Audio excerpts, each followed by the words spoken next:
कहते हैं साधु दर्शन राम का मुख पर बसे सुहाग, और दर्श उन्हीं को होते हैं जिनके पूर्ण भाग। कबीर दर्शन राम का साहिब आवे याद, लेखे में वाए गड़ी बाकी का समय बर्बाद। तो संत की महिमा से जो परिचित होते हैं वही महापुरुषों की कदर किया करते हैं। वो चल पड़ा।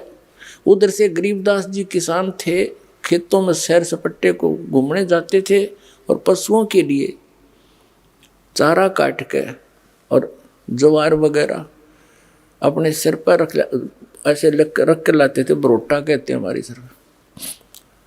वो चारे का बंडल सा ज्वार का सिर पहले आने लग रहे बरोटा। और वहाँ की वेशभूषा धोती कुर्ता जो उसमें होती थी, किसान हरियाणा की वेशभूषा उसमें रहते थे। किसान थे, बाल बच्चेदार थे। तो उस राम राय ने सोचा इस किसान से पूछ लूँ महाराज जी के बारे में। उसने कहा भाई डटिए, रुकना। गरीबदास जी खड़े हो गए कि मैंने महाराज जी से मिलना, गरीबदास जी से। उनका यहाँ खेत कहाँ सी है, मैं बहुत दूर से आया हूँ पंजाब से, उनसे मिलना बहुत ज़रूरी है मैंने। अब गरीबदास जी तो अंतर्यामी थे। उन्होंने सोचा यदि मैं यूँ कहूँगा इसने कि मैं हूँ भाई गरीबदास, बोल क्या कहेगा, क्या बात है। तो ये यहीं से वापस हो लेगा, मेरी एक नहीं सुनेगा। क्योंकि उस भक्त ने, राम राय सिख ने, अपने मन का एक काल्पनिक संत सोच रखा था कि सिर पर जटा होंगी बड़ी बड़ी, दाढ़ी बड़ी होगी, या तो लाल कपड़े होंगे, ना कती नहीं होंगे, एक लंगोट होगा, हाथ में चमटा होगा। वो ऐसी वेशभूषा वाले को संत मानकर खोज करने निकला था। गरीबदास जी कहने लगे आ जाओ मेरे साथ, मैं मिलाऊंगा आपको गरीबदास जी से। आजा मैं मिलाऊंगा महाराज जी से तेरे को, मेरे साथ आ जाओ। अब वो साथ साथ हो गया कि इधर उधर हो गया, कोई खेत में ले चलता होगा मुझे। वो घर आ गए। घर आए तो जो उनके शेष बाहर के आए हुए थे गरीबदास जी के, वो खड़े हुए, दौड़े गए। गरीबदास जी ने जो सिर पे रखा हुआ था पशुओं का चारा, ज्वार का बरोटा, वो किसी ने वो उठाया पकड़ा, किसी ने जूते दंडवत प्रणाम किए। अब वो सरदार जी खड़ा खड़ा देखा है कि यूं के चक्कर भाई किसान थे, ये व्यक्ति दंडवत प्रणाम करते हैं। उन्होंने सोचा ये किसान होगा, जमीन अच्छी होगी, ये मजदूर होंगे इसके, इसलिए इसकी श्रद्धा कर रहे हैं। अब गरीबदास जी वहाँ पे गए, भगत को कैसे सेट करना है। सोचल सिद्धर मैं करूँ अपने जन के काज। गरीबदास जी ने कहा कि भाई नो करो। 3-4 भगत थे, किसी को कह दिया बैलों को पानी पिला लो, किसी को कह दिया ऊपर ले दूसरे स्थान पर दूसरे घेर में पशुओं का चारा भेजो भाई तुम। एक से कहा नहाऊंगा भाई, मेरी बाल्टी रख दे पानी की लाकर पाटड़े के पास। ऐसे देसी व्यवस्था से नहाते थे गांव में। तो उन्होंने सब अपना काम कर दिया, उनको इधर उधर भेज दिया। वो दोनों रह गए, आदरणीय गरीबदास साहब जी और जिज्ञासु राम राय दास जी सरदार जी।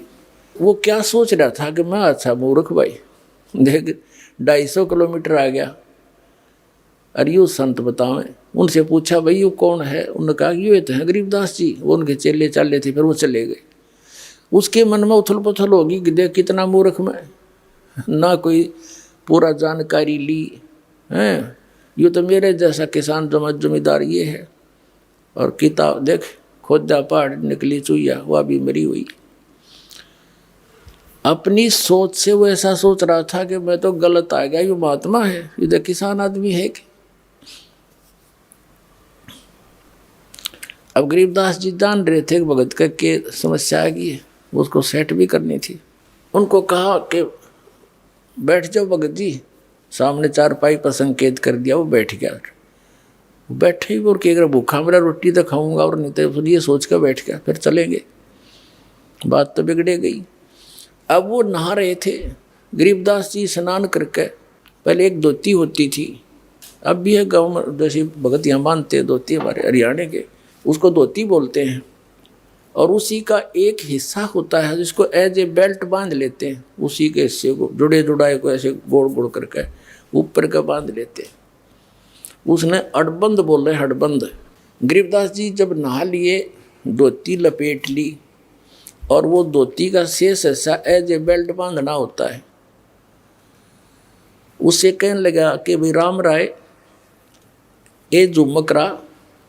अब उसने गांव में भी झुमकरा कहा करते, किसको? उस राम राय को, क्योंकि वो ज़्यादा संकी टाइप आदमी था। गांव में भी उसका नाम झुमकरा काट रखा था। और यहाँ भी वो अविश्वास सा करके उथल पुथल हो रहा था, झूम रहा था उसके दिमाग। और उसने गांव में भी झुमकरा कहा करते, और गरीबदास ने भी उसका नाम झुमकरा से संबोधित कर दिया। तो चौकन्ना होया कि भाई इसने मेरा झुमकरा नाम क्यों कर पाया? जैसे एक आदमी के दो दो नाम होया कर गांव में विशेषकर। तो खड़ा हुआ, कहा करे झुमकरा एक बैदरा, मेरे हाथ का चोट लग गई उंगली के वहाँ खेत में, और यूँ काम नहीं करती, मेरे यहाँ गांठ लगा दे, अड़बंद बांध दे, धोती की बेल्ट बांध दे मेरा। वो लगा ऐसे गांठ लगा के। अब जैसे उस धोती के शेष लास्ट वाले सिरे को ऐसे कर लेते हैं, ऐसे ऐसे करके उसको फिर नू बांध दिया कर चारों तरफ कर ला के। अब वो नू लाकर गांठ लगाना चाहे, शरीर गांठ लगानी होती है, वो गांठ ऐसे शरीर के अंदर से निकला हो गरीबदास जी के, वह धोती, और उस कपड़े का गांठ लग जा। और गरीबदास जी ने ध्यान दूसरी साइड में कर, उसने सोचा तेरा बहुत उल्टी साइड तो पकड़ा गया, गलत लग गया। उन्होंने फटाफट फिर खोला, दोबारा फिर ऐसे करके गांठ लाई और नो खींचा, फिर उस धोती के लाएगी। तीसरी बार फिर ऐसे ही किया। जब गरीबदास जी ने कहा, अरे झुमकरा, मैं तो तेरे जैसा किसान हूँ भाई, ये धोती क्यों ना बनती तेरे थे? न्यो देखा ऊपर ने, भाई मानस तक कौन यू सिंपल मैन नहीं है, शरीर दिखर शरीर के भागे धोती निकलना गरीब अंधा थोड़ा ही। ऊपर को देखा तो वो राम राय जो है श्री विष्णु जी के पुजारी थे, उनको सुप्रीम पावर मान्या करते थे। अब ऊपर ने देखा तो गरीबदास जी का रूप विष्णु जी का रूप बन गया, शंख चक्र गदा और ऐसे सिर पर मुकुट। और यूं देखा वो, नो देख कर चरणों में पड़ गया, चरणों में गिर गया कि महाराज बख्श दो, मैं तो गलती होगी। फिर एकदम वो उसी रूप में थे, वो तो मालिक यानी परमात्मा कबीर जी सारी लीला कर रहे थे उसके फड़क मिटाने के लिए। गरीबदास जी का रूप ऐसा दिखा दिया उन्होंने, जिसके वो पुजारी थे, ताकि सेट होकर सुन लेंगे सारी राम कहानी हमारी। उसने फिर देखा तो फिर एज इट इज, फिर मन बदल गया। अब मेरा कोई भूल भुलैया होगी या मेरी अपनी ही कल्पना होगी। फिर भी कहने का इस चमत्कार को देखकर वो ठगा सा रह गया। उसने वहाँ से जाने की इच्छा व्यक्त नहीं करी। पहले उसको खाना खिलाया कि रोटी खा, फिर बतलावांगे बाद में, भोजन पा, छक पहले भगवान का प्रसाद। फिर लगे कथा सुनाने। अब क्या कहने लगे, और राम राय झुमकरा कहने लगा कि हे भगवान, ये ज्ञान जो आप बता रहे हो कि इन ब्रह्मा विष्णु महेश से भी ऊपर कोई और परम शक्ति है जिसको मैं आंखों देख कर आया हूँ, तो आपकी बात पर अविश्वास नहीं हो सकता। सारा गांव गवाह कि ये तो मर गए थे, वैसे चले गए थे, फिर आए, ऐसे बोले। तो गांव वाले भले ही ना मानते थे, पर उस पुण्यात्मा का तो सारी बात जचें थी, क्योंकि आदरणीय नानक साहब जी को परमात्मा ऐसे लेकर गए थे, फिर वापस छोड़ा था। हम सुल्तानी नानक तारे दादू को उपदेश दिया, जात जुलाहा भेद न पाया, वो काशी माहे कबीर हुआ। तब उसने पूछा कि हे भगवान, ये ज्ञान तो आज तक किसी ने नहीं बताया हमारे तई। तब गरीबदास जी कहते हैं, तत्व भेद कोई ना कहे रे झूमकरा, ये पैसे ऊपर नाच सुनो राई झूमकरा। कोटों मध्य कोई नहीं रे झूमकरा, अरबों में कोई गर्क सुनो राई झूमकरा। कहते हैं कि ये तत्व भेद कोई ना कहे रे झूमकरा, सब पैसे ऊपर नाच सुनो रे झूमकरा। सब ने अपना दुकान खोल रखी, नकली संतों में तो इन ब्राह्मणों ने। और कहते इस तत्व वेद का ज्ञान देने वाला जो मैं बता रहा हूँ, उस तत्व ज्ञान को बताने वाला कोट्यों मध्य कोई नहीं रह झूमक रहा, यानी करोड़ संतों में नहीं मिलेगा तुझे इसके बताने वाला, अरबों में कोई गर्क सुनो रहा झूमक रहा, अरब मनुष्यों में, अरब मार्गदर्शकों में कोई एक मिलेगा तेने। गर्क, गर्क का अर्थ होता है संपूर्ण ज्ञान युक्त, कंप्लीट इन ऑल रिस्पेक्ट, यानी उसको पूर्ण ज्ञान हो परम पुरुष का, और वो पूर्ण कंप्लीट कोर्स हो मोक्ष मार्ग का, सारे मंत्र सही हो जिसके पास, कहता वो अरबों में मिलेगा तुझे वो संत। जैसे गीता जी अध्याय नंबर 7 के श्लोक नंबर 19 का ये भावार्थ समझाने के लिए दास ने यह सारी अमर कथा सुनानी पड़ी महापुरुषों की। उसमें क्या लिखा है कि बहुनाम जन्मानाम अंते ज्ञानवान माम प्रपद्यते, बहुत बहुत जन्मों के किसी अंत के जन्म में ये ज्ञानी ब्रह्म तक की साधना करते मेरी। अब लेकिन वासुदेव सर्वम इति समात्मा सुदुर्लभ है, ये कोड वर्ड है, वो बालका की ये कोई आम कवि की लिखी हुई गीता है, ये कोड वर्ड है। और कोड वर्डों को यानी सांकेतिक शब्दों को टीचर ही समझ सकता है, और ये नकली टीचर थे, इनको समझ में नहीं आया, इनको इनकम्प्लीट कोर्स था इनका। जो ये हमारे धर्म गुरु थे आचार्य शंकराचार्य ब्राह्मण मंडलेश्वर जितने भी थे हिंदू धर्म के, इन पुराणों का ज्ञान नहीं, और तक भी गीता को तो समझेंगे कैसे, वो तो सिंपल ज्ञान था, उसमें स्पष्ट लिखा है इनका जन्म मृत्यु होता है, ब्रह्मा विष्णु महेश की माता पिता कौन है, ये आज तक नहीं समझ पाए। तो क्या बताया है कि वासुदेव सर्वमिति स महात्मा सुदुर्लभ है, ये बताने वाला कि वो वासुदेव यानी सर्वशक्तिमान, सबके ऊपर कंट्रोलर, यानी जिसकी सत्ता सबके ऊपर है, वो कुल धनी ही पूजा के योग्य है, वही मोक्षदायक है, वही पाप नाशक है, और वही सारे ब्रह्मांडों का सभी का जनक है, वो सभी आत्माओं का पिता है, केवल उसी की ही भक्ति करनी चाहिए।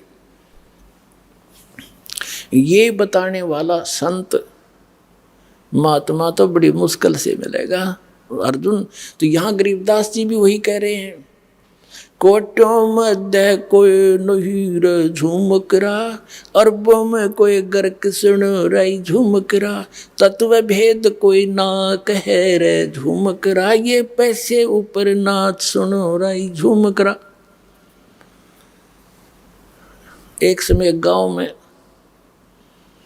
एक ब्राह्मण कथा कर रहा था, और उसने 30 दिन के लिए कथा रख दी, 30 दिन कथा करूंगा। अब ठीक है, उद्देश्य क्या था उसका कि रोजाना दक्षिणा के 10-10 रुपये भी आओगे तो 300 रुपये हो जाएंगे। 300 रुपये तो उस टाइम के आज के 30 लाख के बराबर समझ लो। 250 वर्ष पहले 1 रुपये की भैंस आ जाया करती तो 80,000 की आती है, 90,000 की। तो उसने इस उद्देश्य से कथा करनी शुरू कर दी 30 दिन तक। जिस दिन उसकी कथा का भोग पड़ना था, उसी गांव की चंडाल चौकड़ी ने सोचा कल इस पंडित जी की कथा का भोग पड़ेगा, और गांव वाले वहाँ इसका चढ़ावा चढ़ा देंगे घना, और यो कह कित यो इसका नहीं चढ़ने देना। ब्राह्मण गए, वो आकर गांव में सारे सब तरह के। उन्होंने क्या किया, उसी दिन सुबह सुबह जो भोग पड़ना था, दिल्ली से एक चंपाकली नाम की नाचने गाने वाली वो व्यवसायिक लड़की ले आए, और उन्होंने उसका सांग करा दिया। अब सारा गांव और इधर के उधर के लोग उस पूरा पहुंच गए पंडित जी दौरा, वो घर घर के बैठे जिसका कथा करे था। अब पंडित जी कहता है 30 रुपये 30 दिन में, हर चंपाकली के 2 घंटे में आगे 500 रुपये चांदी के वह लेकर जाती रही।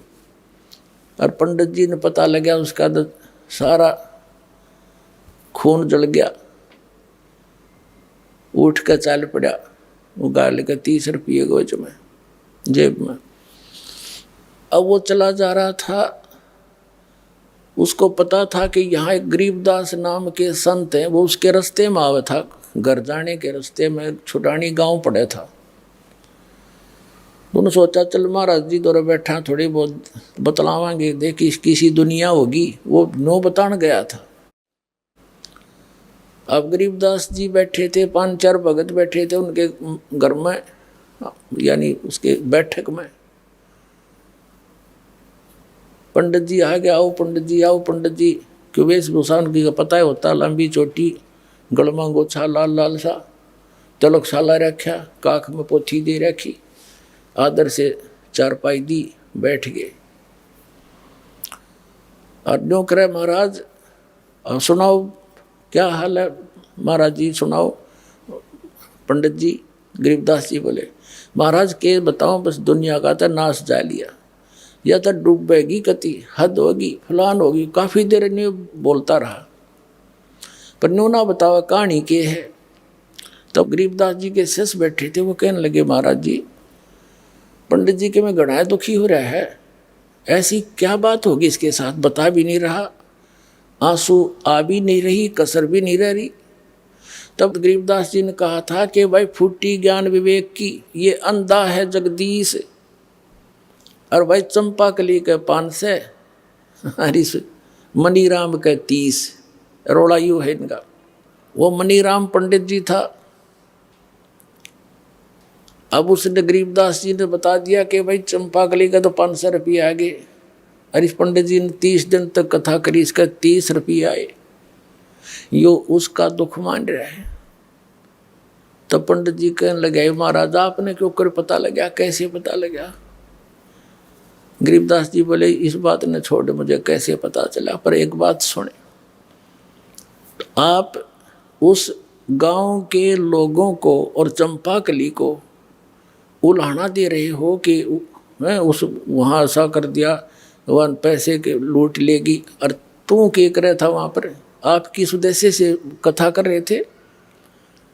कथा सत्संग 1 दिन कर ले, 2 दिन कर ले, 4 दिन कर ले, तेरा उद्देश्य क्या था आप बताओ सच्ची आत्मा से।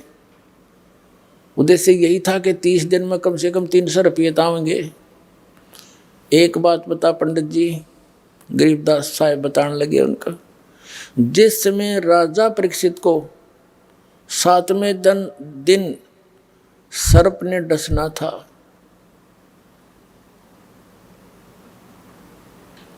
उसको कथा सुनानी थी, उसके लिए कथा करनी थी श्रीमद् भागवत की, जो 30 दिन करके आया तू। और इस कथा के राइटर व्यास जी भी उपलब्ध वहीं थे, और साथ में और भी ऋषि महर्षि जितने थे सब उपस्थित थे। एक मीटिंग हुई थी कि भी इनको वो श्रीमद् भागवत सुधा सागर की 7 दिन तक कथा सुनाई जाए, ताकि इसका मन संसार से हटकर भगवान में जुड़ जा। 7वें दिन इसको मरना तो है। तो ऐसी स्थिति में इंसान जानते सुना करे सारी राम कहानी को। अब उस समय 7वें दिन परिणाम आना था कि कथा कोई वो करे जो अधिकारी हो। अनधिकारी ने कथा की तो इसको कोई लाभ नहीं होगा, इसका जीवन नाश हो जाएगा। तो उस समय किसी ऋषि ब्राह्मण ने हिम्मत नहीं करी वह कथा सुनाने की, इस पृथ्वी के ऊपर जितने भी थे, क्योंकि 7वें दिन परिणाम आना था, उनकी पोल खुलनी थी। ये किसी कथावाचक हैं।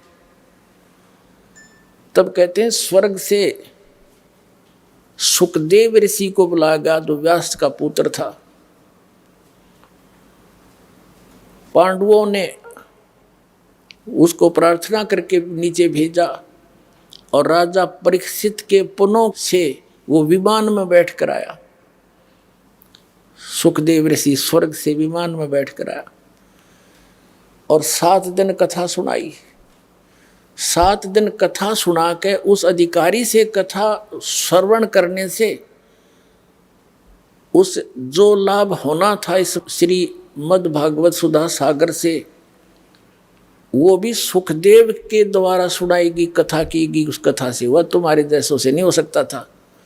क्या लाभ हुआ कि उसकी वृत्ति यहाँ से हट गई, और जो पुण्य उसने अपने जीवन में उस जब तक किए थे उनके आधार से उसके साथ शरीर तो यहीं रह गया उसका, सुखदेव के साथ वो स्वर्ग में चला गया।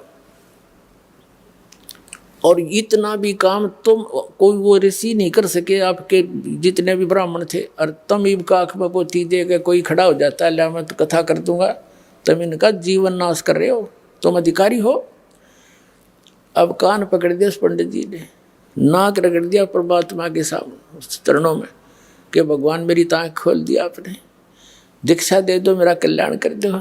अब तो कहते हैं सोचल सिद्धर मैं करूं अपने जन के काज। तब उसको उपदेश दिया, कहा इस गंध न मत खा, छोड़ दे, यह कथा करनी पाप का भागी है, अनधिकारी।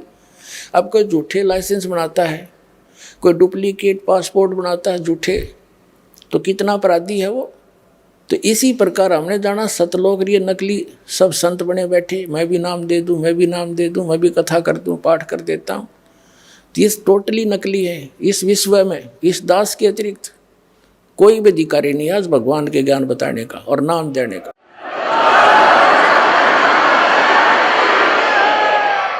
ये अभिमान ना समझना, कति तत्व ज्ञान समझ लेना इसको।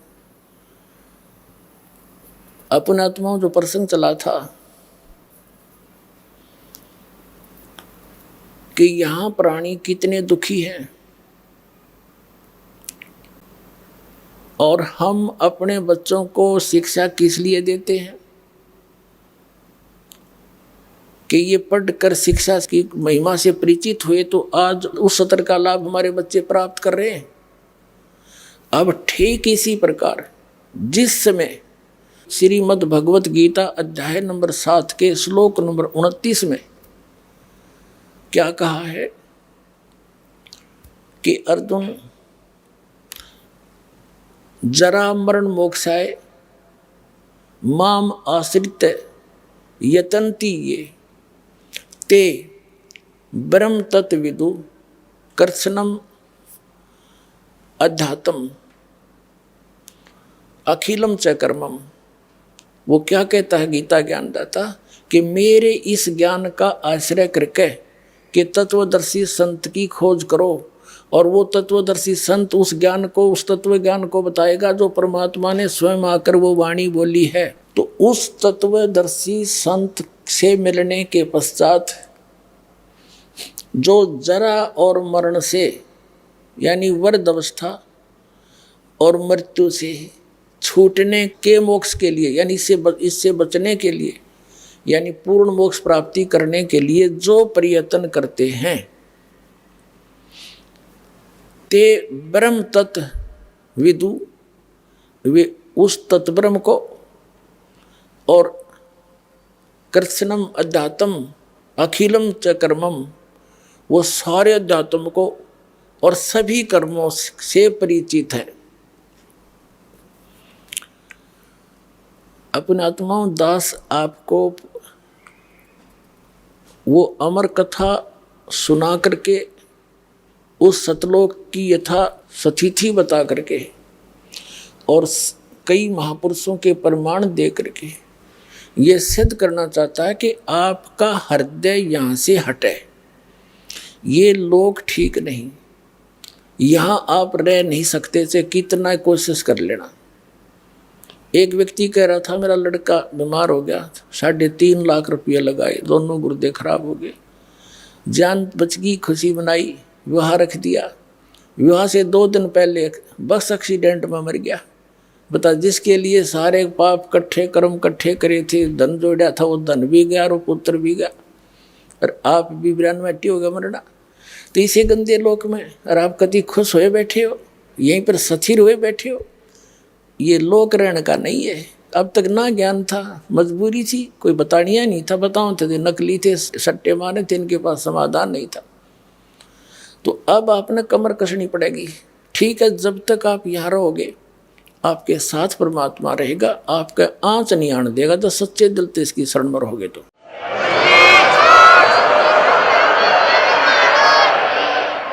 और ये भी आपको याद रहना चाहिए कि यहाँ रह नहीं सकते हम सदा, मृत्यु तो एक दिन होगी, और मृत्यु होगी तो आप यहाँ रह नहीं सकते जिसको अपना मान रहे हो। आपकी मृत्यु उस समय होगी जब आप चाहोगे, ये भी सोच लेना। लेकिन चाहोगे इस ज्ञान से, तब तक आपके पोते पोती भी बड़े बड़े हो लेंगे, वो भी भक्ति कर रहे होंगे, तो वो भी सुखी होंगे। तो उस समय आपके मन में एक बीमारी आवेगी, क्योंकि जब जीव को सुख हो जाता है तो ये न सोचा है सारे दुख भूल जाए यहाँ के, नो के ठीक ठाक था, कोई खास बात ना थी अड़ता, चाहे कैर टूट रहा हो सारे जीवन में, और पिछले थोड़े से दिनों में सुख हो जाओ, वो सारे दुखान भूल के यूँ बढ़िया लगने लग जाता है, और न्यों पता मृत्यु होगी। तो यहाँ के किसी भी सुख की इच्छा नहीं करनी, आप किसी भी वस्तु की चाह नहीं रहे। अंत में मान लीजिए यहाँ सारा परिवार तेरा ठीक है, मृत्यु होगी, आप मान नाइजीरिया में पैदा कर दें आपको, बताइए यू के काम आया तेरा, यहाँ का जोड़ा जाड़ा, और फिर नया प्रोसेस हो शुरू हो जाएगा, प्रोसीजर। मनुष्य जीवन हुआ तो ऐसे, फिर बच्चे पैदा हुए, कोई मर गया कोई जी गया, सारा दिन पेट का रोला, सारी उम्र खत्म हो जाएगी। तो इस जन्म और मृत्यु के इसको लू न याद करके इस चक्कर रहे, आपने हृदय से चाह करनी पड़ेगी वहां की सच्चाई के आधार पे, क्योंकि वहां जाने के बाद फिर धीरे धीरे जैसे यहाँ परिवार जुड़ा है, तो आपका ये परिवार जो आज भक्ति कर रहा है, जिसको आप अपना मान रहे हो, यहाँ नहीं आपका है, ये वहाँ धीरे धीरे आकर के आपके साथ वहाँ फिर एक परिवार रूप बन जाएगा। वो फिर कद्दे भी ना मरे, ना बूढ़ा हो और ना मृत्यु हो, सदा सुखी, कोई काम नहीं, परमात्मा की याद वहाँ भी बनी रहती है, आत्मा को विशेष कसक रहती है, वो वहाँ का एक आनंद न्यारा उस भजन का। और वो सैर सपट्टे कहीं करो, विमान सबके पास हैं, बड़े बड़े मकान हैं, आगे बहुत बड़े लान हैं, बाग बगीचे हैं, फलदार वृक्ष हैं, ये सत्कर मान लेना, कोई बड़का के बुकान की बात नहीं है। खुद संतों ने बताई, परमात्मा ने आके बताया, और आंखों देखा उन महापुरुषों ने बताया जिन्होंने उस सचखंड को देखा। लेकिन उन्हें थोड़ा सा घुमा फिरा कर बताना था, नहीं तो ये नकली पंथ भी वही गुणगान लग जाते जो परमात्मा ने बता रखा था, तो उसको कोड वर्डों बता रखा है, और वो कोड वर्ड इस दास का समझ में आए कबीर भगवान की रजा से, और किसी का समझ में ना आई वह, तो उसके आधार से प्रत्यक्ष प्रमाण करके दिखाऊंगा आपको कबीर साहब की वाणी में, जिसको कबीर पंथी रोज पढ़ा करते। अब प्रसंग चल रहा था कि जो वो सुख है सतलोक में, और हम खोज रहे हैं इस मृतलोक में, नमक की बोरी में, और बुरा का टेस्ट कोई खोज रहा हो, कितनी समझ है उसके अंदर, उसको पता ही नहीं फिर बुरा कैसी होती है, कहाँ है। तो यहाँ जब तक हम उस पूर्ण परमात्मा के उस स्थान से परिचित नहीं होंगे, उस सुख से, और उससे परिचित कैसे होंगे, उन महापुरुषों के प्रमाण जिन्होंने आंखों देखा सचखंड और फिर वापस छोड़ा, और उनमें से विशेष आदरणीय गरीबदास साहिब जी और आदरणीय धर्मदास साहिब जी को परमात्मा ने ये विशेष ज्ञान दिया था, और उनके द्वारा लिपिबद्ध उस ज्ञान से प्रमाण आंखों देखा उन महापुरुषों का बताया हुआ, और दास पर रजा हुई जो आपको आज खोल रहा है, ये सारे मिला करके आपको विश्वास करा देगा ये दास, आपका मन ऐसा हट जाएगा इससे। जैसे गीता जी अध्याय नंबर 2 के श्लोक नंबर 46 में कहा कि अर्जुन, जैसे बहुत बड़े जलाशय की प्राप्ति के उपरांत छोटे जलाशय में जैसी आस्था जीव की रह जाती है, ऐसी तेरी श्रद्धा उस परम पिता परमात्मा के तत्व ज्ञान और उस परमात्मा के सुख से सतलोक से परिचित होने के बाद, उस ज्ञान की प्राप्ति के उपरांत इन अन्य भगवानों में और यहाँ के सुख और स्वर्ग के सुख में ऐसी रह जाए। जैसे पहले सभी व्यक्ति तालाबों पर आश्रित होते थे, एक तालाब ऐसे होते थे, वर्षा होगी भर गया, सारा वर्ष उसी से पशु भी पानी पीते थे, उसी से मनुष्य भी जल निकाल कर उसी पर आश्रित होते थे, उसी से थोड़ी बहुत कोई बगीची सिंचाई कर लेते थे। तो उस तालाब का पता होता था, एक वर्ष वर्षा ना हो तो सारा सूख जा, और उस पर आश्रित व्यक्ति भी तड़फ तड़फ कर मरे यदि 2 वर्ष वर्षा ना होते। तो उन व्यक्तियों को, और एक बहुत बड़ा सरोवर झील मिल जाए जिसमें 10 वर्ष वर्षा ना हो तो भी उसका जल समाप्त ना हो, तो फिर वो व्यक्ति उस छोटे जलाशय को तुरंत त्याग कर उसकी शरण में जाकर बस जाते हैं। लेकिन उस छोटे जलाशय यानी इन भगवानों से जो ब्रह्मा विष्णु महेश ब्रह्म परब्रह्म से जो हम लाभ ले रहे थे वो पर्याप्त नहीं था। वो जलाशय का जो जल था वो पर्याप्त नहीं था, लेकिन बुरा नहीं था। और जब हमने वो मिल गया जलाशय, कौन जाखे उसकी तरफ। तो ऐसा समझ लेना वो सतलोक में इतना सुख है, ऐसी सदाबहार स्थिति। यहाँ तो 2 वर्ष वर्षा ना हुए दरे दराए रहे, जहाँ सारे टक्कर मार मार कमरा जनता एक दूसरे को खाजा बुड़ के भर भर के। ऐसे बहुत बार पीछे ऐसी स्थिति आई है। ये लोक है, ये तो परमात्मा ने दया बख्शी, पुण्यात्मा को जन्म दिया ताकि ये भक्ति करके पीछा छुटवा लें, सोची दे दी, पंप वगैरह लगा लेते हैं, समय पर वर्षा कर रहे हैं। ये वैसे नहीं हो रही है। अब जितने भी मानव शरीर प्राणी हैं ये बहुत पुण्यकर्मी प्राणी हैं, लेकिन दुर्भाग्य उनका जो ये पहचान नहीं पा रहे इस दास के द्वारा दिए गए इस ज्ञान को, और वो वंचित इस मार्ग से। तो लेकिन परमात्मा का वचन है कि कलयुग में ये ज्ञान पूरे विश्व में जाएगा और पूरा विश्व इस ज्ञान को ग्रहण करेगा। एक बार ऐसी शांति आवेगी जैसे सतयुग में होया करे, क्योंकि यहाँ की इस बीमारी का पता चलेगा ये रोग है क्या, ये माया किस लिए जोड़ रहे। सारा जीवन इस कोठी बंगले बनाने में खो देते, हमारी मृत्यु हो जाती, हम गधे बने हैं और कोठी नो खड़ी है। बता कोई जीवन था हमारा। तो इस मालिक की शरण में आपको सुख भी मिलेगा, जो इस कलयुग में जो मिलने वाला सुख है वो तो आपको देगा ही देगा। इस कलयुग में जो आपको आवश्यक वस्तु होंगी अवश्य देगा भगवान। जो आपको इस कलयुग में देख लिए टेलीफोन और ये मोबाइल और ये टेलीविज़न, इंटरनेट और ये गाड़ियाँ, इनकी आवश्यकता किस लिए?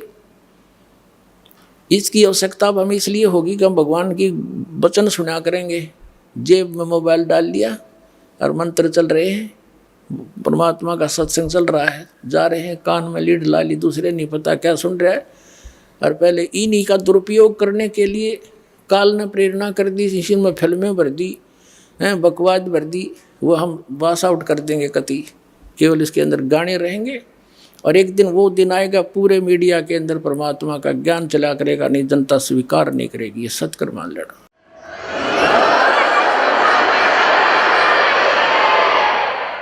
तो पुण्यात्मा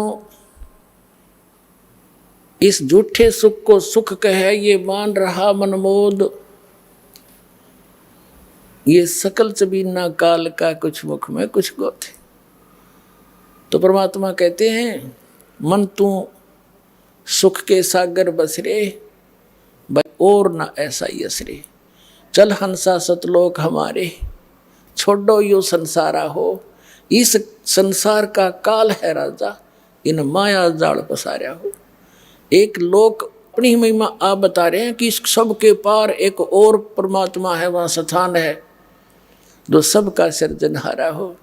चल हंसा सतलोक हमारे, छोड़ो यो संसारा हो। बोलो सतगुरुदेव।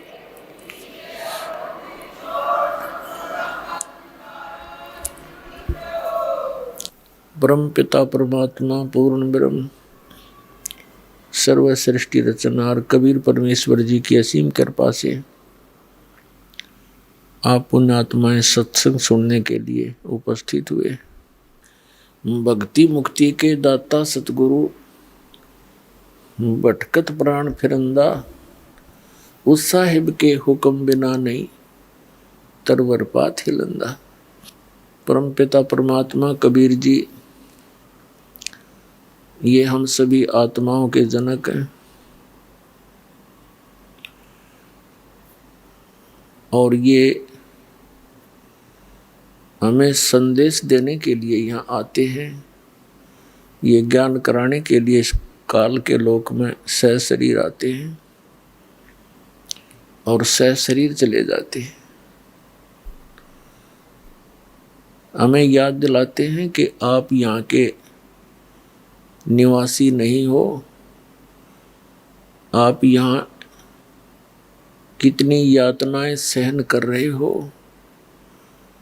ये स्थान स्थायी नहीं है।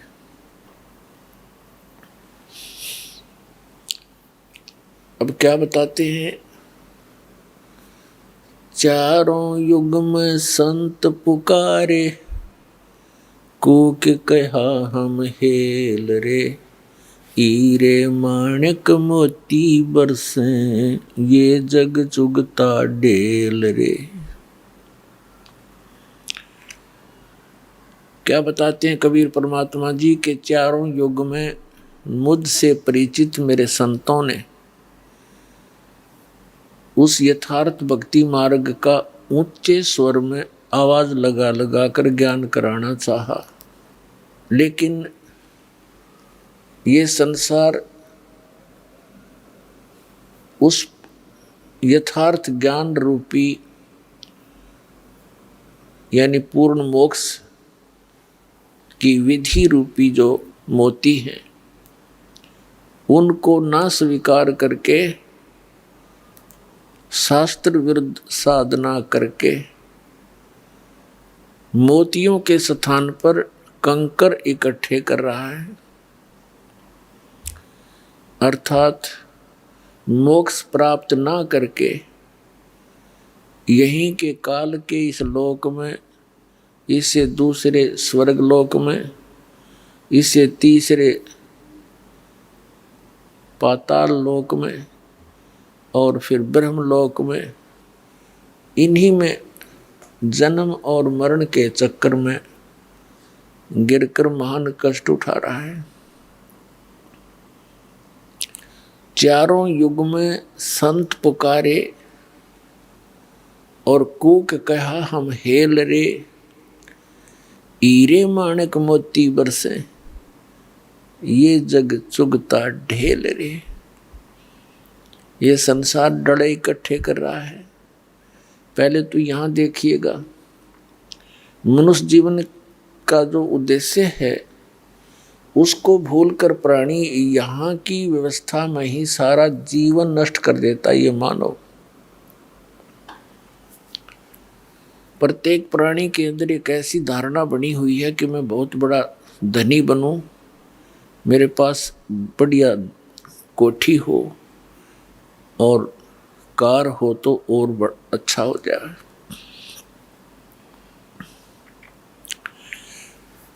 और शानो शौकत बनाने के लिए यहाँ की झूठी इस महिमा के अंदर अपना सारा जीवन नष्ट करके और खाली हाथ चला जाता है। अब परमात्मा आकर याद दिलाते हैं कबीर भगवान जी, इस झूठे सुख को सुख कहे ये मान रया मन मोद, ये सकल चबीना काल का कुछ मुख में कुछ गोद। अब क्या बताते हैं परमात्मा कि आप जी यहाँ काल प्रेरणा से परमात्मा से किन वस्तुओं की डिमांड करने आते हो? निसंतान संतान चाहता है, निर्धन धन की आशा लेकर ही आता है, रोगी अपना रोग नाश ही उद्देश्य लेकर आता है।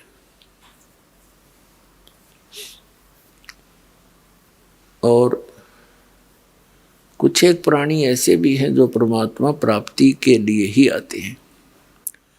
वो तो धन्य भाग हैं, ऐसी सोच जिन पुण्यात्माओं की, लेकिन वो भी धन्य भाग हैं जो किसी भी कारण से परमात्मा के चरणों में पहुंच गए। फिर यहाँ आएंगे उनको वो सुख तो मिले ही मिलेगा जिनकी उनको आवश्यकता है, लेकिन आवश्यकता से अधिक ये भगवान नहीं देगा, क्योंकि हमारा मूल उद्देश्य है परमात्मा पाना, यहाँ से जन्म मरण का आपका रोग कटवाना। और यहाँ जब तक आप रहो आपको वो सुविधाएं मिले जो आपके लिए अनिवार्य है। अननेसेसरी डिमांड आप करोगे भगवान नहीं देगा। आपकी आवश्यकता से कितनी ही बड़ी हो और परमात्मा उसको समझे कि आवश्यक है तो वो आपकी अवश्य पूर्ण होगी, रोग नाश भी होगा और कोई आर्त आया है या किसी अन्य आवश्यकता है, उसको अवश्य आपका पूर्ण होगा, क्योंकि ये परमात्मा सुखदाई है, आपको सुख देगा, आपको धन भी देगा। इसको मालूम है कि जब तक इस मन की तृप्ति नहीं की जाएगी थोड़ी बहुत, यू भक्ति करण नहीं दे मेरी आत्मा को, तो पहले इसको संतुष्ट करेंगे दाता और फिर ज्ञान देंगे। आत्मा को फिर ज्ञान हो जाएगा, फिर ये मन की सारी नहीं मानेगी। इस मन को कैसे कंट्रोल करेंगे दाता? ये तब भक्ति करने देगा। एक व्यक्ति के ओठ पर चोट लगेगी, ओठ पे, तो उसको किसी ने बताया कि भाई कोई कहे कुछ बांध दो, कोई कहे देसी, पहले गांव में ऐसा ही व्यवस्था होती। एक ने कहा कि इसके हलवा बना के बांध दो देसी घी का। तो जिसका चोट लग रही थी वो कहने लगा भाई यूं ठीक कह रहे हैं, तो उसको हलवा बना दिया। अच्छा, थोड़ा सा बनाया, औषधि टाइप, इसको उठ कर लगा देंगे, बांध देंगे, यहाँ पर चिपका देंगे। वो हलवा रखे ओठ पे और वो तो खा जाए, उसको स्वादिष्ट लगे। वो जब भी ओठ पर धरती अंदर ले जाए उसने, फिर कहने लगे, उन्हें विचार किया भाई जब तक यू छक नहीं लेगा इतना ओठ पर टेकन नहीं दे इसने, पहले इसने छकाओ। तो पहले तो छकाया, और छकने के बाद हलवा फिर एक कण भी नहीं खा सकता आदमी, इसकी यह भी एक खासियत है। तब उसने ओठ पर टेकन दिया हो। तो पहले तो परमात्मा इस मन की फड़क निकाल लेगा। ये जो डिमांड लेकर यहाँ आया है, ये पहले इसने छकावेगा, और फिर इसके अंदर ऐसा ज्ञान भर देगा मालिक कि आगे ये कोई वस्तु नहीं चाहेगा एक मोक्ष के अतिरिक्त। आप यहाँ आते हो, देखो जब तक आपको कोई परेशानी है और उसमें राहत नहीं मिलेगी तो आप भक्ति सुन भी नहीं सकते, ज्ञान भी नहीं सुन सकते, करना तो बहुत दूर की बात है। तो दयालु परमात्मा है, यदि आपका निश्चय पूरा होगा, पूरे विश्वास के साथ परमात्मा में आप लगन लगाओगे, ये जाप मंत्र जो बताए जाते हैं ये करोगे, तो ये तो मामूली सी बात है उस मालिक के लिए, ये तो कुछ भी नहीं जो डिमांड आप लेकर आते हो। फिर यहाँ ज्ञान कराया जाएगा आपको। परमात्मा बताते हैं, क्या मांगू कुछ थिर न रहाई, देखत नैन चला जग जाई। 1 लख पूत 1.25 लख नाती, उस रावण के दीवान बाती। आवत संग ना जात संगाती, क्या भया दर बांधे आथी। कहे कबीर अंत की बारी, जैसे हाथ जाड़ कर चला जुआरी। अब परमात्मा कहते हैं, यहाँ क्या वस्तु मांगोगे तुम भगवान से, और कोई भी टिकाऊ नहीं। क्या मांगो कुछ थिर ना रहाई, और देखत नैन जला जग जाई। आंखों के सामने रोज पता नहीं कितने व्यक्ति जा रहे हैं। 1 लख पूत 1.25 लख नाती। रावण के 1 लाख पुत्र थे, और वो भी सर्वनाश को प्राप्त हुए, सारे मर गए युद्ध में। और फिर उस रावण के घर में कोई दीपक जलाने वाला शेष नहीं बचा। तो क्या मांगा यहाँ पर? एक व्यक्ति, हम सत्संग कर रहे थे गांव में, उनका कोई रिलेटिव आ गया, वो छोटे से बच्चे को साथ लिए हुए था। तो सत्संग सुनकर उसकी आंखों में आंसू आ गए। कहने लगे जी सारी साची है, पर यह सच्चे उस टाइम है जब स्वयं बीत ले है। मेरे 4 पुत्र थे और चारों का विवाह हो गया 2 या 3 वर्ष के अंदर अंदर। और कुछ एक आधा व्यवसाय कर रहा था, एक दो नौकरी कर रहा था। संतान अभी तक हुई नहीं थी, चारों की मृत्यु होगी 1 साल के अंदर अंदर। 2 तो इकट्ठे एक्सीडेंट में मारे गए और 2 बीमार होकर, एक को सर्प डस गया, खेत में सोया था कोठे पे ट्यूबवेल पे, और एक बीमार होकर मर गया। वो पत्नियां भी गई उसकी, उनकी छोटे से बालक ने ले रहा, ने बोला 2 गोद ले रखा, इस पर टाइम पास करूंगा। बताओ यहाँ कोई जीवन है? पर हमें कोई विकल्प नहीं पता था, और अब ये विकल्प आपको पता लग गया, इसका अल्टरनेट मिल गया। और अब भी कोई यहीं इसी गंदे लोक में व्यवस्थित रहना चाहता है तो फिर वो परमात्मा का प्यारा नहीं है, उसको भगवान की चाह नहीं है। ठीक है, जब तक आप यहाँ रहोगे, ये परमात्मा के बच्चे हैं, उसी के प्राणी हैं, चाहे परिवार में हैं या आपके पड़ोस में हैं, सबको भगवान के बच्चे, और यहाँ सब दुखी हैं। इस दृष्टिकोण से प्रत्येक के साथ हमदर्दी होना रखना हमारा भगत का परम कर्तव्य है। तो फिर हमने यहाँ क्या बताते हैं परमात्मा, अब क्या बताते हैं कि आवत संग ना जात संगाती। जब हम आए तब हमारे साथ कोई नहीं था, अकेले माँ के पेट में 9 महीने दुख पाए, और जाएंगे जब हमारे साथ कोई नहीं जाएगा। तो हम किस वस्तु को और किस व्यक्ति विशेष को अपना मानने बैठे हैं, तो यह भूल मिटानी पड़ेगी। फिर करना क्या है, हमने ऐसे समझना जैसे हम एक यात्री हैं और किसी रेल के कंपार्टमेंट में बैठे हैं, उसमें वृद्ध भी होते हैं, बहन बेटियां भी होती हैं, और भी अन्य बालक बच्चे भी होते हैं। तो किसी को कोई तकलीफ है तो उसकी मदद करना प्रत्येक यात्री अपना कर्तव्य समझता है, हमदर्दी दिखाता है, जो नेक व्यक्ति होते हैं। और फिर जिसका जहाँ जहाँ भी स्टेशन आता जाता है वहीं उतरते चले जाते हैं। फिर उसके बाद उनसे कोई लिंक नहीं, उनका कोई उसकी याद भी नहीं, लेकिन जब तक उसमें हैं वो बड़े हमदर्दी से रहते हैं, अपने से बनकर। तो हमने ये समझकर इस संसार में रहना। जो भी आपका परिवार है, ये आप एक कंपार्टमेंट में, एक डिब्बे में बैठे हैं, और जिसका जब समय आ जाएगा वहीं उतर जाएगा वो। तो इसके लिए आपको ज्ञान की आवश्यकता है और साथ में इस भक्ति भजन की आवश्यकता है। फिर आपके अंदर ये ज्ञान समावेगा जो दास आपको बता रहा है।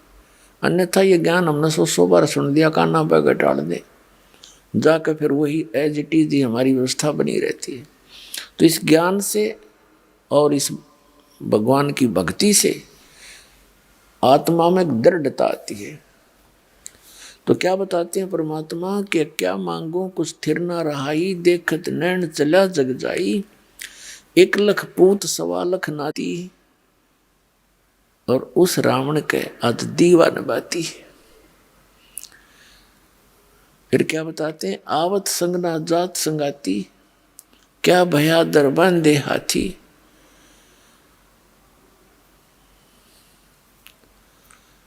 अंत समय जैसे कहे कबीर अंत की बारी, जब तेरा शरीर छूटेगा, और जैसे हाथ झाड़ के और चला जुआरी, हारा हुआ जुआरी यानी जुआ खेलने वाला सट्टेबाज, जब हार के चलता है सारा सब कुछ लुटा के हाथ झाड़ के चला करेगा, कहते हैं यह स्थिति तेरी होगी। और जो अपनी नेक नीति से सतगुरु शरण में आकर भक्ति करते हैं, वो अपने पुनों की गठरी लेकर जाएंगे।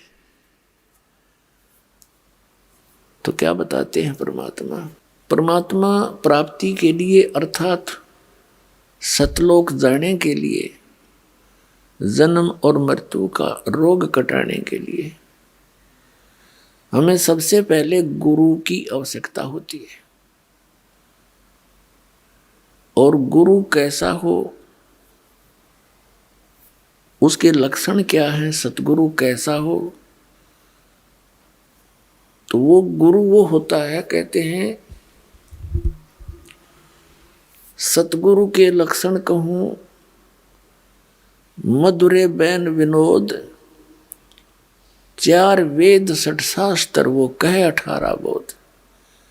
पहली तो ये पहचान बताई है कि वो सतगुरु जो होगा वो ऐसे आनंददायक वचन कहेगा जो आत्मा को सुहावेंगे, क्योंकि मन को तो अच्छी लगती है रागनी गाना, फिल्मी बकवाद्य या इधर उधर के चुटकुले, लेकिन आत्मा को परमात्मा की कथा सुहाया करे वो अच्छी लगती है।